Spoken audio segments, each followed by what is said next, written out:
Mbremin e 28 nëntori 2023 në Prishtinë nisi si çdo herë tjetër.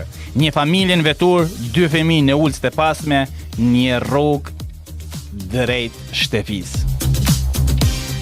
E pak minuta me vënë gjithçka mori fund. Një plumb i shkrepur nga ata i mori jetë Lidona Demajt në syt fëmijëve të saj.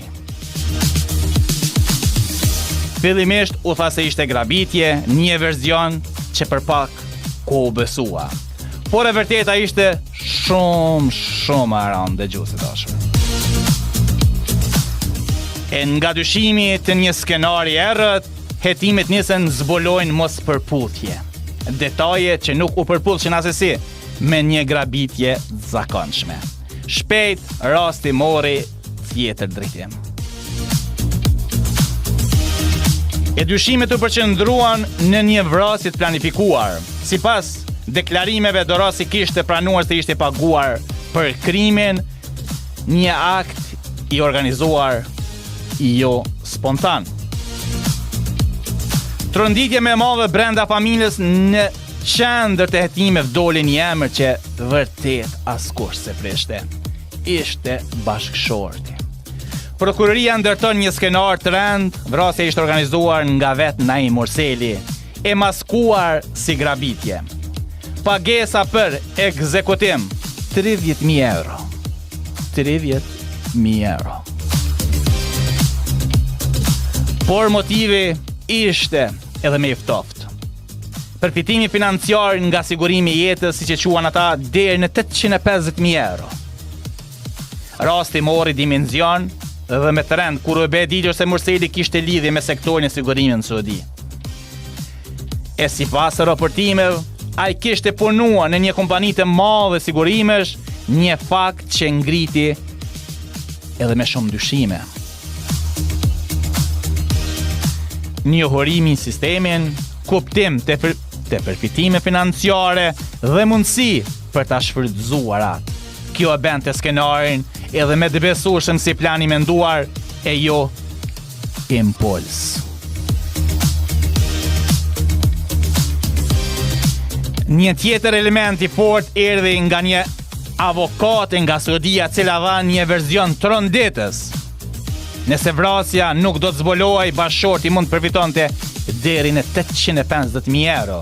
Ky nuk ishte vetëm një dyshim, por një skem e mundshme ndërtuar mbi interesat financiare.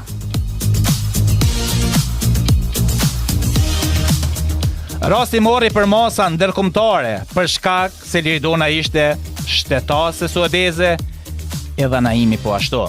Ambasadori i Suedisë Kosovë, Johannes Westerlund, deklaroi se Suedia po punon ngushtë me autoritetet e Kosovës për zbardhjen e plotë të rastit. Ky bashkëpunim ngriti çështjen në një nivel tjetër, duke bërë një rast me vëmendje ndërkombëtare dhe presion mbi drejtësinë.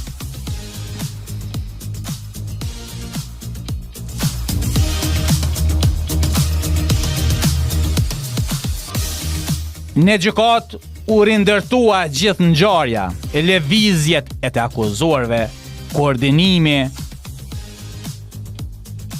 dhe montimi i krimit.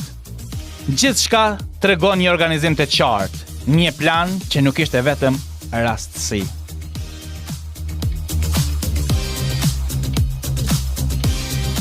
Pas procesit gjyqësor erdhi epilogu, Naim Morseli, burgimi i përjetshëm, Granit Plova, burgimi i përjetshëm, kushtrim kokolla 30 vjet burg.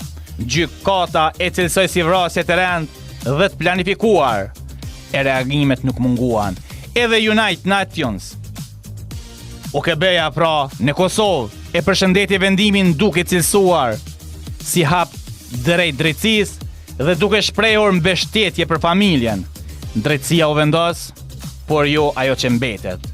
Një jetë e humbur, 2 fëmijë me plagë përjetshme dhe një histori që të ndodhiti një shoqëri. Sepse ndonjëherë tragjeditë më të mëdha nuk ndodhin nga rasia, por nga tradhtia.